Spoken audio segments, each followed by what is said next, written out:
no início do século XVIII, a descoberta de ouro na região de Minas Gerais redefiniu o destino do Brasil colônia.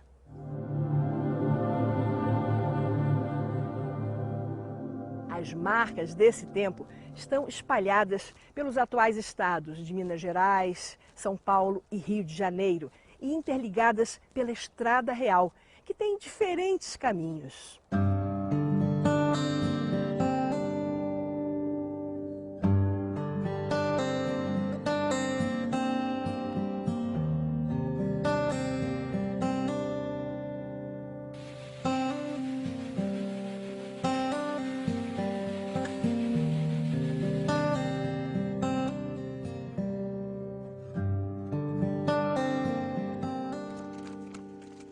Há cerca de 300 anos, os bandeirantes fizeram no interior do Brasil as primeiras descobertas de metais preciosos. As picadas abertas por índios e alargadas pelos próprios bandeirantes se tornaram, naquele momento, caminhos para a fortuna.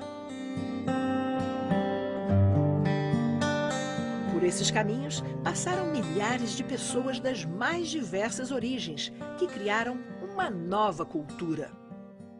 Paulistas vinham para as minas de ouro, navios de Portugal vinham cheios e o Brasil conhecia a sua primeira grande corrente imigratória.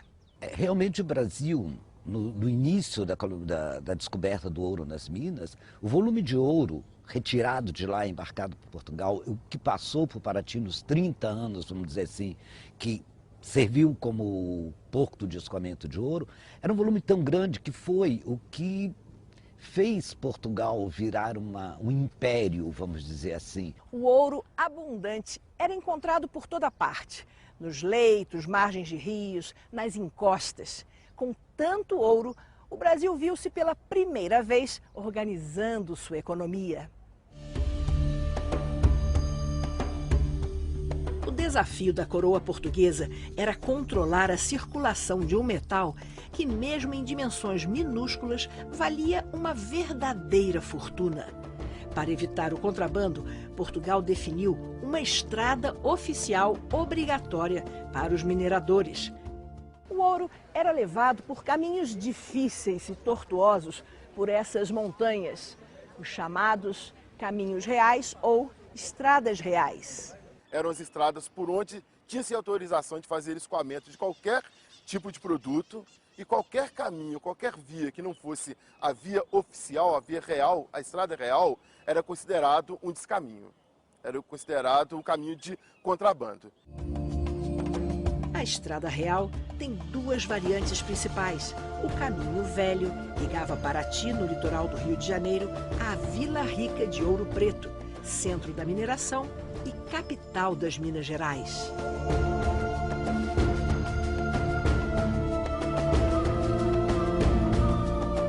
O Caminho Novo surgiu na terceira década do século XVIII e ligava a Vila Rica ao Rio de Janeiro.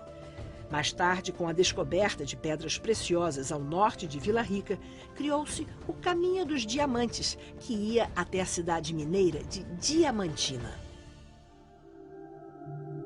Aberto ainda no século XVII, o Caminho Velho cruzava montanhas íngremes, impondo dificuldades a quem quisesse se aventurar pelo ouro. Para fazer o Caminho Velho, os portugueses aproveitaram a trilha aberta pelos índios guaianais, que vinham lá de cima dessas montanhas pescar no litoral. O Caminho Velho é a estrada que liga o porto de Paraty às Minas Gerais, passando por cima da Serra da Mantiqueira.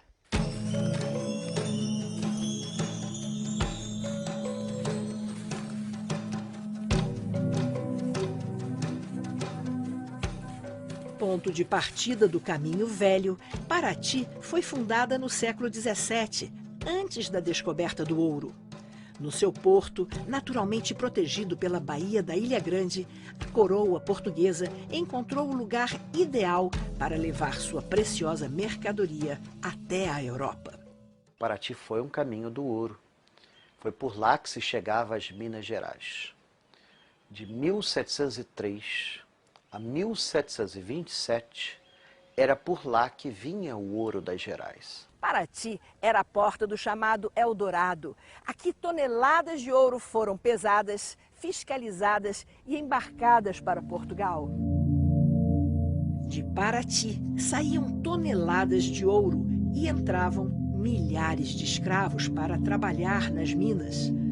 O ouro e os escravos eram as formas de comércio mais lucrativas da época. Quando o nosso ouro era escoado em grandes quantidades para Portugal, quase nada era fabricado aqui no Brasil. Mercadorias hoje comuns como vidros, tecidos e louças desembarcavam lá embaixo no porto de Paraty, vindas da Europa. Subiam então em lombo de burros por esse caminho de pedras, por cima dessas montanhas, até as Minas Gerais. Esse é o caminho velho da Estrada Real, que o pessoal aqui de Paraty chama de Caminho do Ouro. Com o dinheiro que circulou por aqui, Paraty se tornou uma cidade de gente poderosa e culturalmente exigente. Hoje, a herança desse tempo representa a maior riqueza de Paraty. Seguindo pelo Caminho Velho, encontramos uma paisagem ao mesmo tempo bela e aterrorizante para os exploradores do século XVIII, a Serra da Mantiqueira. Hoje, as áreas mais íngremes dessa serra estão protegidas pelo Parque Nacional do Itatiaia. Após cruzar os desafios da Mantiqueira, chega-se ao atual estado de Minas Gerais. Aqui, num terreno mais plano e mais próximo das minas de ouro, a coroa portuguesa fundou cidades para afirmar seu poder sobre a colônia. A coroa portuguesa ela se impõe mesmo aqui na região com a expulsão dos primeiros bandeirantes, com a oficialização da presença portuguesa. Isso acontece especificamente no ano de 1711. No mesmo ano eles criam a Vila de Sabará, Vila Rica. Essas vilas são fruto da organização social, econômica, urbana portuguesa. Preocupada em controlar o fluxo de garimpeiros, aventureiros e comerciantes, a coroa portuguesa passou a criar uma política de fixação. No início do século XVIII, foram erguidas as vilas de Mariana, Vila Rica de Ouro Preto, a Vila Real de Sabará e São João del Rei. Batizado em homenagem ao rei de Portugal na época, Dom João V, São João del Rei foi uma das mais importantes vilas do ciclo do ouro. O luxo daqueles tempos continua presente no casario, no Museu Regional e principalmente nas igrejas da cidade.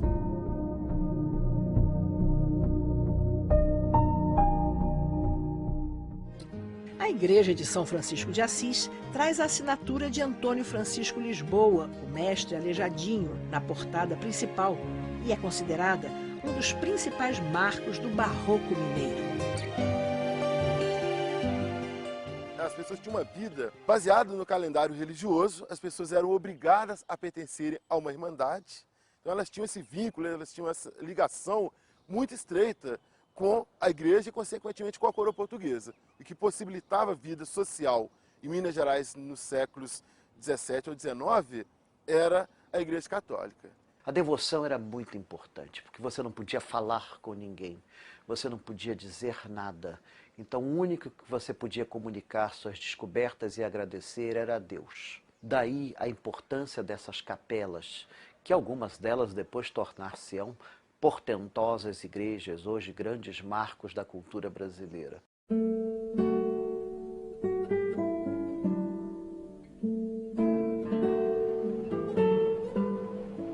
A alguns quilômetros de São João del Rei, que hoje podem ser percorridos numa Maria Fumaça, está a cidade de Tiradentes. Nos tempos do ouro, ela se chamava São José del Rei. Com a proclamação da República, a cidade ganhou o nome do Mártir da Inconfidência. Ao contrário de São João del Rei, onde os cenários do século XVIII convivem com a aceleração urbana dos dias de hoje, em Tiradentes, tudo parece estar parado no tempo.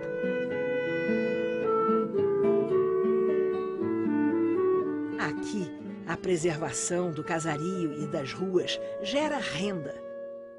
O principal motor da economia de Tiradentes é o turismo histórico. Andar por essas calçadas é se transportar para o cotidiano de uma rica colônia portuguesa nos trópicos. A ideia dos povoadores era de fazer com que as vilas coloniais fossem extensões das vilas portuguesas. Então a semelhança no calendário religioso, na vida social, na arquitetura residencial e religiosa e nos hábitos era muito próximo ao que era também Portugal. Mas características regionais são muito evidentes, nós temos essa inspiração toda europeia, mas na cultura, no modo de ser, de agir, na culinária, nas tradições, é bem perceptível a presença da identidade local, onde tem a cultura africana, indígena, europeia, que forma essa cultura, que é a cultura mineira. Entre os maiores expoentes da arte barroca mineira está outra cidade encravada no caminho velho da Estrada Real, Congonhas.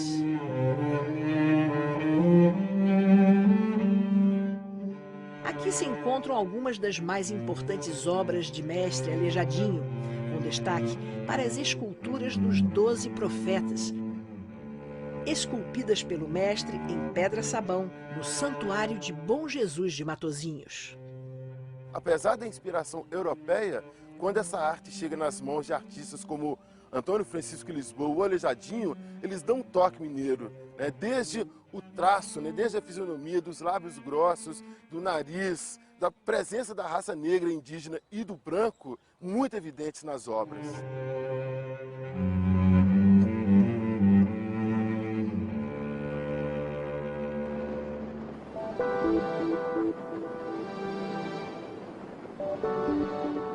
O ponto extremo do Caminho Velho, a Vila Rica de Ouro Preto, é também a maior atração dessa região. O marco de origem da Estrada Real é Vila Rica, é Ouro Preto, que era o grande ponto de exploração aurífera. Era onde se concentrava o ouro, era onde os portugueses acreditavam que tinham encontrado o grande sonho do Eldorado. Toda aquela história, todas aquelas lendas das grandes montanhas de ouro se materializaram no momento que eles encontram o ouro nas serras de Ouro Preto. A quantidade de ouro que os portugueses tiraram em apenas um século daqui, de Vila Rica, foi muito maior do que toda a quantidade de ouro que os espanhóis tiraram durante 4 séculos de várias regiões do planeta.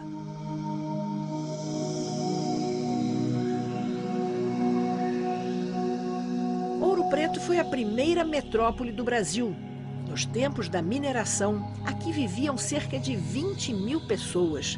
Comparada a Nova York, nessa mesma época, Ouro Preto tinha o mesmo porte e muito mais dinheiro.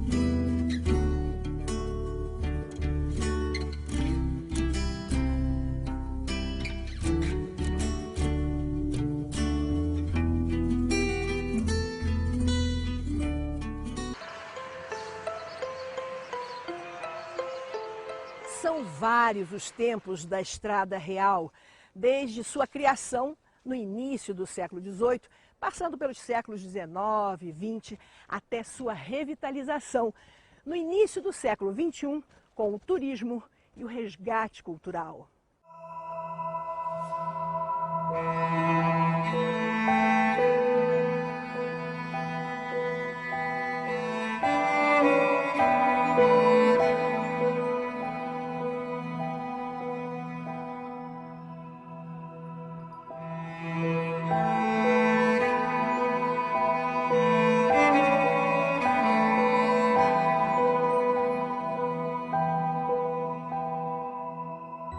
Quando acabou o metal precioso, acabou também a agitação nas Minas Gerais.